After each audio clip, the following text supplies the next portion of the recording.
दोस्तों, मेरा नाम है भानु शर्मा और आप देख रहे हैं international relations of India crash course lecture number 3। और आज हम बात करेंगे नॉन अलाइंड मूवमेंट की, नैम के ऊपर हम बात करेंगे। Before starting this lecture, here is a small announcement for all of you that Unacademy has come up with new UPSC CSE GS General Studies batches starting from 12th of February 2021. You can enroll yourself, get your subscription now and get instant 10% discount by using the code SHARMA20. Top Unacademy educators will cover the important concepts of the prelims in bilingual, in Hindi as well as in English language. तो जल्द से जल्द इन courses के लिए आप subscribe करें। You can use the code SHARMA20 शर्मा20। So here we go। आज हम जिसके ऊपर बात करने वाले हैं वो बहुत ही इम्पॉर्टेंट चैप्टर है इंडियन फॉरेन पॉलिसी के इवोल्यूशन में, जैसे हम बोलते हैं नॉन अलाइनमेंट मूवमेंट। जैसे कि हमने पिछले लेक्चर में बात करी कि जब कोल्ड वॉर हो रही थी तो जो वर्ल्ड था it was divided into two camps, the socialist and the capitalist camp. ऐसे टाइम पे इंडिया का एक विज़न होना, लीडर्स का एक विज़न होना that we are not going into any of the camp, और हम वर्ल्ड को एक थर्ड वे फॉरवर्ड जो देंगे वो नॉन अलाइनमेंट मूवमेंट के तरीके से उभर के आया। Now this map depicts the three world order which emerged from 1947 and was till 1991। सो आप इस मैप में देख सकते हैं कि जो ब्लू कलर का जो पूरा का पूरा पार्ट है which is engulfing Canada, United states of America, Greenland, आप देख सकते हैं इसमें वेस्टर्न यूरोप, इवन ऑस्ट्रेलिया और न्यूजीलैंड, ये जितना भी पार्ट था ये कैपिटलिस्ट ब्लॉक में था। ये वो लोग थे जो कि चाहते थे कि प्राइवेट बिजनेस हो सके, जो कि चाहते थे कि जो स्टेट की इंटरफेरेंस है वो कम से कम रहे, जैसे हमने पिछले लेक्चर में भी बात करी। जो रेड वाला एरिया है, जो शेडेड पोर्शन है, वो सोवियत यूनियन, USSR आइडियोलॉजी पे, यानी कि सोशलिस्ट आइडियोलॉजी पे चल रहा था, जहाँ पे गवर्नमेंट की पावर जो है वो इकोनॉमी के ऊपर कम्प्लीटली डोमिनेट होनी चाहिए। लेकिन आप ये देखेंगे कि जितने भी 1947 के टाइम पे, यानी कि 10 साल पहले और 10 साल बाद में जितने भी देश आज़ाद हो रहे थे from the western imperial forces, चाहे वो फ्रांस हो या चाहे वो कहीं पे ब्रिटेन हो, वो सारी आप countries most of the time आप देखेंगे कि वो नॉन अलाइंड कंट्रीज़ बन गई, जिसमें इंडिया ने, जी हाँ, इंडिया ने जिसको एक वे फॉरवर्ड दिया, जिसको कि आप ग्रीन कलर से देख सकते हैं, चाहे वो ग्वाटेमाला हो, क्यूबा हो, आपका सदर्न अमेरिका हो, अफ्रीका हो, इंडिया तो है ही, ईरान, और आप साउथ वियतनाम जैसी कंट्रीज़ भी देख सकते हैं। अब हमें देखते हैं कि ये नैम, नॉन अलाइंड मूवमेंट, असल में है क्या चीज़, ये इवॉल्व कैसे करा, इसके प्रिंसिपल्स कहाँ से आए। देखिए, जब भी कोई भी चीज़ फॉरेन पॉलिसी के अंदर, चाहे वो कोई भी देश हो, whenever it is included, it has some source, it has some sort of birth place. उसी तरीके से नॉन अलाइंड मूवमेंट, गुट निरपेक्षता का जो इवोल्यूशन हुआ है, जो वो बड़ा है, जो उसके मेन प्रिंसिपल्स हैं, वो बांडुंग कॉन्फ्रेंस, बांडुंग एक जगह का नाम है इंडोनेशिया में, वहाँ पे 1955 में प्रिंसिपल्स जो थे वो शेप हुए। और इसमें जो प्रिसाइडिंग लोग थे उनमें से मेन हमारे पंडित जवाहरलाल नेहरू जी थे, चाइना के चौ एन लाई और इजिप्ट के GA नैसर थे। अब बांडुंग कॉन्फ्रेंस में ये असल में इसका कोई भी नाम से जुड़ाव नहीं था, लेकिन यहाँ पे जो प्रिंसिपल्स की बात करी गई कि इतने सारे जो देश हैं वो कॉलोनियल पावर से आज़ाद हुए हैं और वो नहीं चाहते थे कि वो आर्म्स रेस में पड़ें, वो नहीं चाहते थे क्योंकि वो अभी अभी आज़ाद हुए हैं, सोवरेन, वो अपना एक स्टैंड रखते हैं, वो सोवरेनिटी से हटना नहीं चाहते थे, वो किसी के अंडर इनडायरेक्टली भी नहीं आना चाहते थे। तो यहाँ पे उन प्रिंसिपल्स की शेपिंग की बात करी गई। जो आप ये जो फोटोग्राफ देखते हैं, ये असल में पहला फर्स्ट नॉन अलाइनमेंट मूवमेंट का समिट जो कि 1961 में हुआ था बेलग्रेड यूगोस्लाविया में, वहाँ की एक पिक्चर है। अब जब ये समिट हुआ 1961 में, यानी कि बांडुंग कॉन्फ्रेंस के ऑलमोस्ट 6 साल बाद, तो इसमें जो मेन फाउंडिंग फादर्स थे जिन्होंने इसकी नींव रखी, उसमें सबसे पहला नाम आता है पंडित जवाहरलाल नेहरू जी का। उसके बाद नाम आता है GA नैसर, जो कि इजिप्ट से थे, जोसेफ ब्रोज टीटो जो कि यूगोस्लाविया को हेड कर रहे थे, नकुरामा जो कि घाना से थे, और सुकार्नो जो कि इंडोनेशिया से थे। अब कुछ बुक्स में, कुछ टेक्स्ट में टॉप के जो 3 नाम हैं, इंडिया, इजिप्ट और यूगोस्लाविया ही दिए हुए हैं एज द फाउंडिंग फादर्स या आर्किटेक्ट्स ऑफ नाम। लेकिन कुछ टेक्स्ट बुक्स में या कुछ डॉक्यूमेंट्स में आपको 5 फाउंडिंग फादर्स भी देखने को मिलते हैं। तो हम ओवर एंड ऑल पाँचों के ही नाम को मेंशन करेंगे। In line with UPSC exam जो जो मेजर नाम हैं वो बहुत ज़्यादा इम्पोर्टेंट रखते हैं, क्योंकि वो प्रीलिम्स में किसी तरीके का क्वेश्चन आ सकता है फैक्चुअल बेसिस पे, बट मेंस में इतना रेलेवेंस नहीं हो सकता। तो बैंडिंग कॉन्फ्रेंस में असल में था क्या, उसके हम कुछ हाईलाइट पॉइंट्स देखते हैं कि जो पहली 1955 में कॉन्फ्रेंस हुई, इसका मतलब क्या था, इसमें जो बातें करी गई वो क्या थी। देखिए, जब सोवियत ब्लॉक और कैपिटलिस्ट ब्लॉक, जो कि वेस्टर्न ब्लॉक है, यूएस ब्लॉक आप समझ सकते हैं, जब दो में बटा हुआ था, तो चाहिए था वर्ल्ड को कि एक ऊपर की भी कोई ताकत हो, एक सुपरा नेशनल जिसको बोलते हैं, एक सुपरा नेशनल पावर हो, जिसको कि आज के ज़माने में हम जानते हैं यूनाइटेड नेशंस। वो जो डोमिनेट नहीं कर सकता, लेकिन अपना एक बहुत बड़ा स्टैंस उसका रहता है जियो पॉलिटिक्स में और जियो डिप्लोमेसी में। उसी तरीके से जो हमारे लीडर्स थे, जो नए नए अभी देश आज़ाद हुए थे, उनके जो लीडर्स थे वो ये चाहते थे कि हम यूएन को सपोर्ट करें। That is the reason that you will find in the first point that all NAM leaders united and agreed decision to support UN, united nations. और जो पंचशील के जो 5 प्रिंसिपल थे, पंचशील आप ज़्यादा इसके बारे में पढ़ेंगे जब हम इंडो चाइना की रिलेशन की बात करेंगे। तो जो पंचशील के जो प्रिंसिपल थे, गाइडिंग प्रिंसिपल थे, ये 5 प्रिंसिपल थे जो कि इंडियन फॉरेन पॉलिसी को बहुत ज़्यादा गाइड करते हुए आए हैं। और जो बुद्धिस्ट फॉरेन पॉलिसी है, जहाँ पे हम लड़ाई की नहीं बल्कि पीसफुल रिजोल्यूशन ऑफ डिस्प्यूट की बात करते हैं, उसमें बहुत इंपॉर्टेंस रखते हैं ये 5 प्रिंसिपल। इसको मैं आगे आपको बताऊँगा आगे आने वाली स्लाइड में। और ये था कि एक न्यू शेप होनी चाहिए वर्ल्ड ऑर्डर की। एक न्यू शेप हम देख रहे थे जहाँ पे 2 कैंप बटे हुए थे, पूंजीवाद का जो कैंप था, कैपिटलिस्ट जो कैंप था, और जो सोशलिस्ट कैंप था, यूएसएसआर वाला जो कैंप था। उसके बाद एक थर्ड कैंप भी उभरा उन कंट्रीज़ का जो कि डेवलप होना चाहती थी, जो कि आगे ग्रोथ देखना चाहती थी, जो आर्म्स रेस में नहीं पड़ना चाहती थी। और वो बांडुंग कॉन्फ्रेंस ने उसकी नींव रखी 1955 में। तो आप ये देख सकते हैं, एक हिस्टोरिकल पिक है। पंचशील के जो 5 प्रिंसिपल हैं, जो कि इंडिया और चाइना के आप लेक्चर में और अच्छे से समझेंगे। ये गाइडिंग प्रिंसिपल्स हैं 5।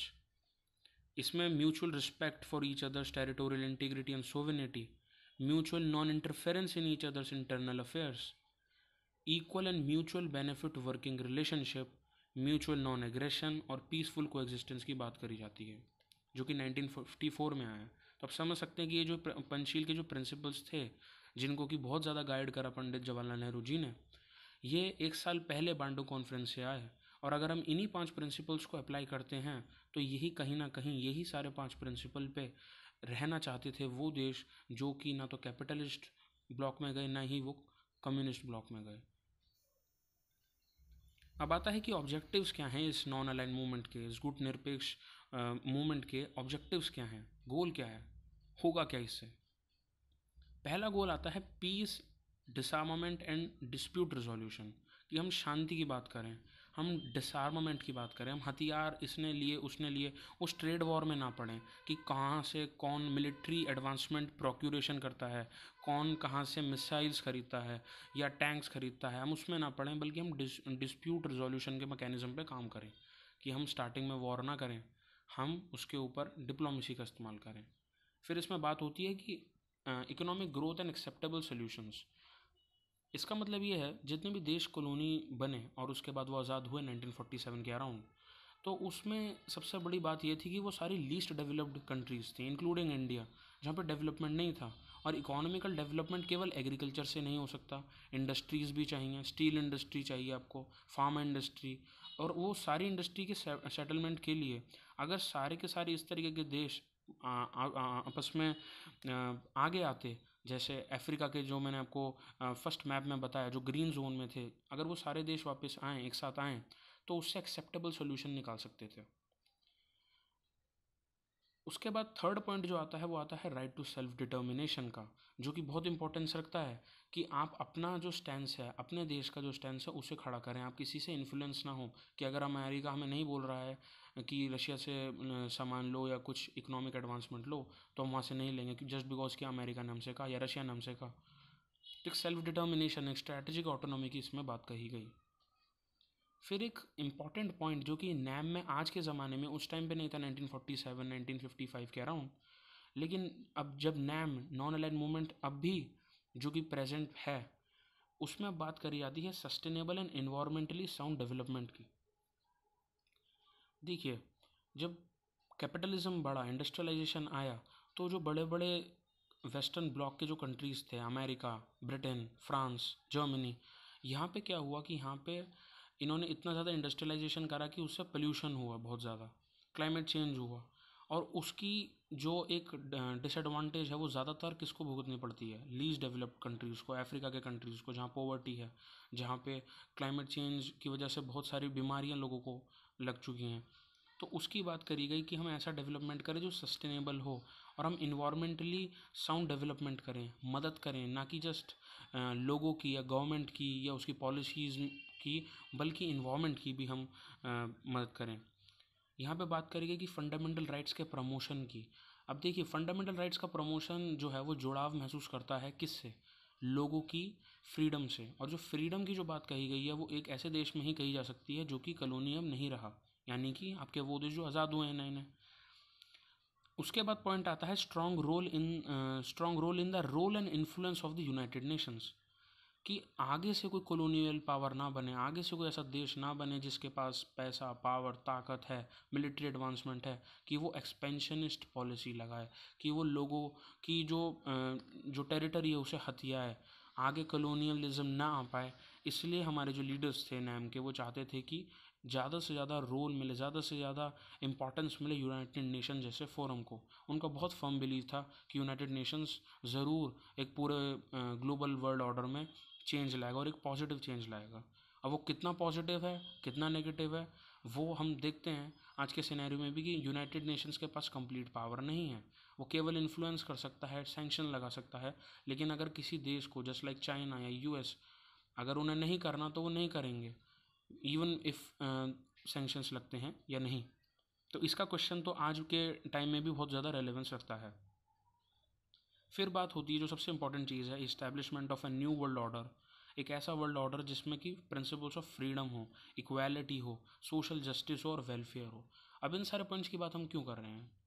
अगर आप देखें तो जो नैम के जितने भी कंट्रीज़ थे, स्पेशली अगर हम इंडिया की बात करें, तो इंडिया ना तो अमेरिका के पास गया ना ही रशिया के पास, जो कि हम रशिया या यूएसएसआर में एक तरीके से आइडेंटिटिकल ही कोट करूँगा with respect to this lecture.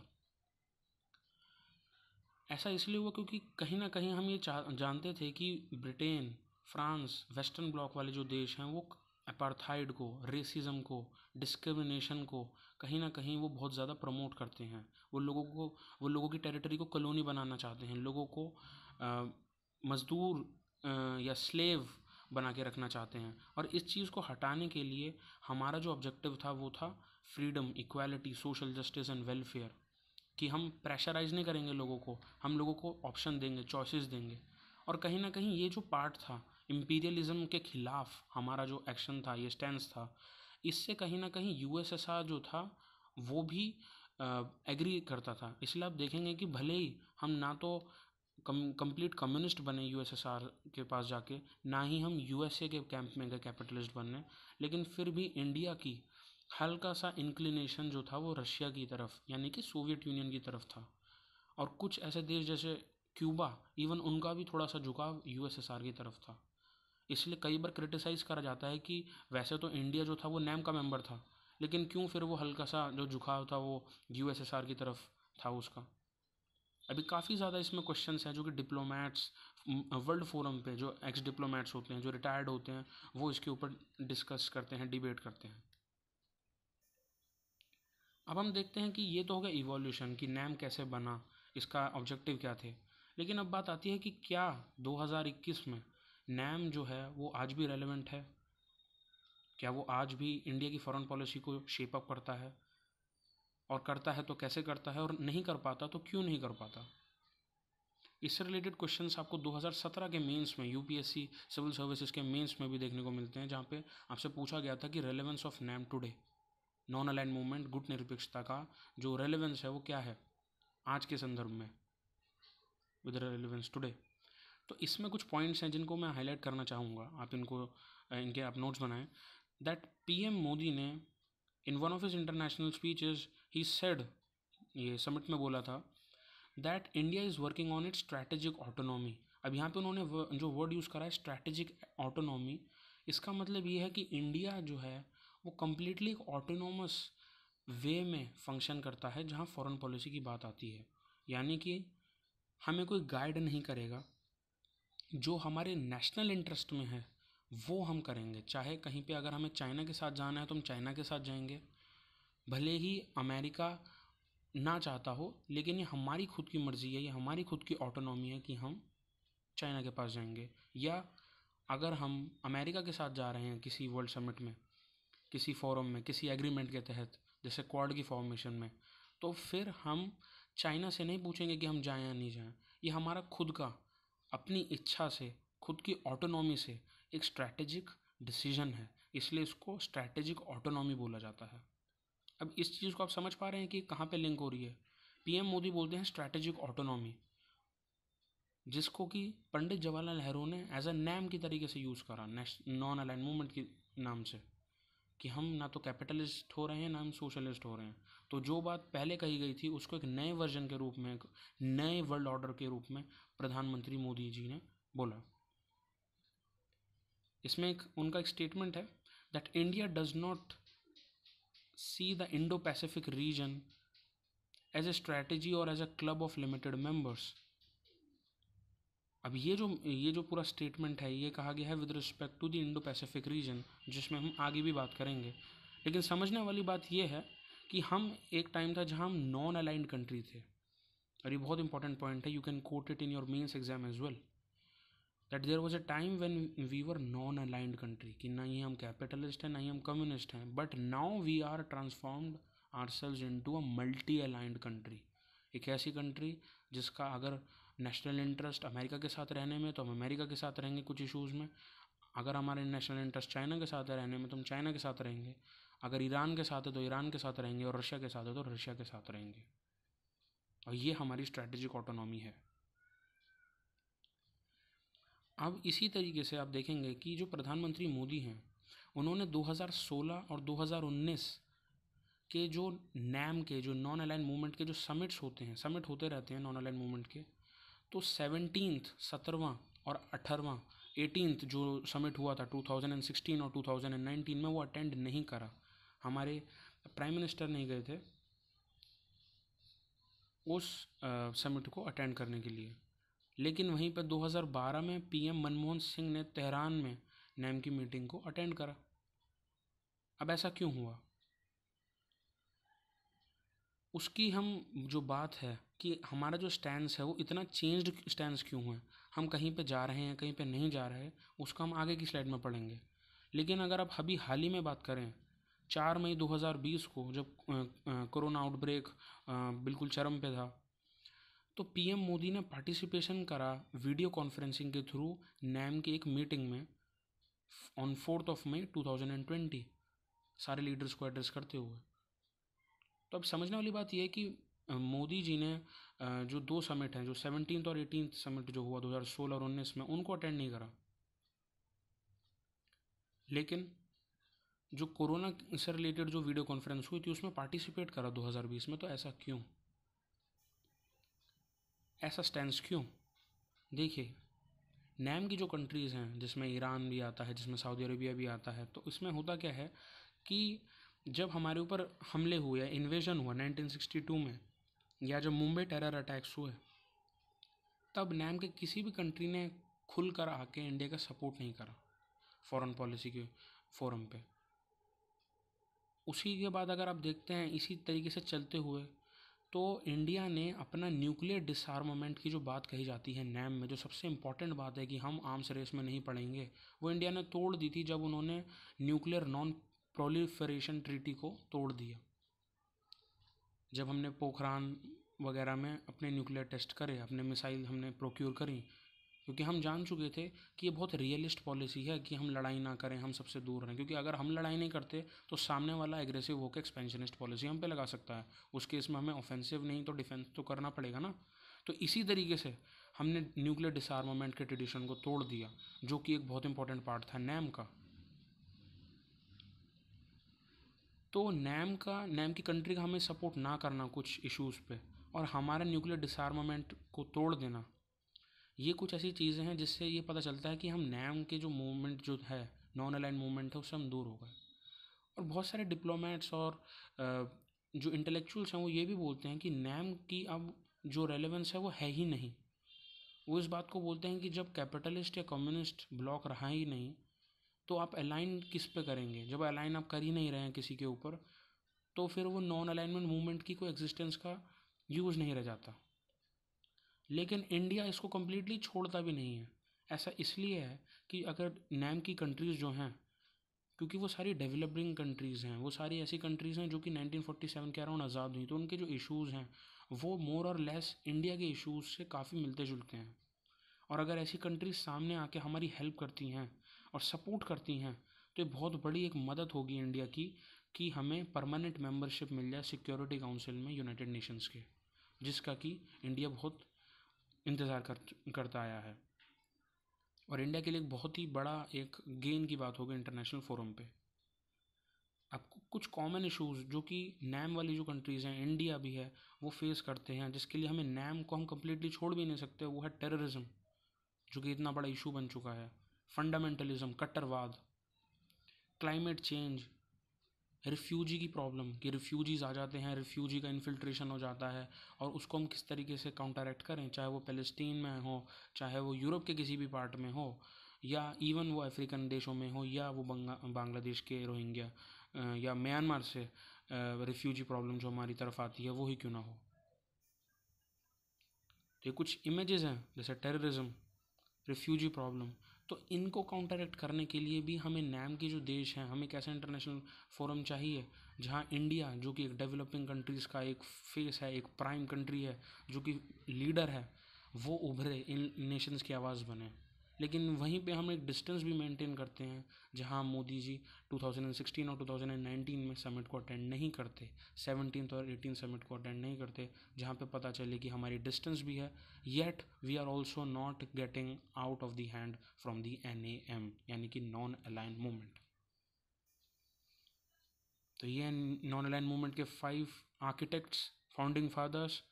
और ये जो लेक्चर है ये आपको GS पेपर 2 में बहुत मदद करेगा, स्पेशली इंटरनेशनल रिलेशंस में। 2017 में भी पूछा गया। आने वाला जो लेक्चर है वो इससे भी ज़्यादा इंटरेस्टिंग लेक्चर होने वाला है, because we are going to talk about the war time that happen with Pakistan and China with respect to the Indian foreign policy. मैं आशा करता हूँ कि आपको ये लेक्चर अच्छा लगा होगा। Stay safe, stay healthy. मैं मिलता हूँ आपसे नेक्स्ट लेक्चर में। प्लीज़ लाइक करें इस वीडियो को एंड सब्सक्राइब द चैनल।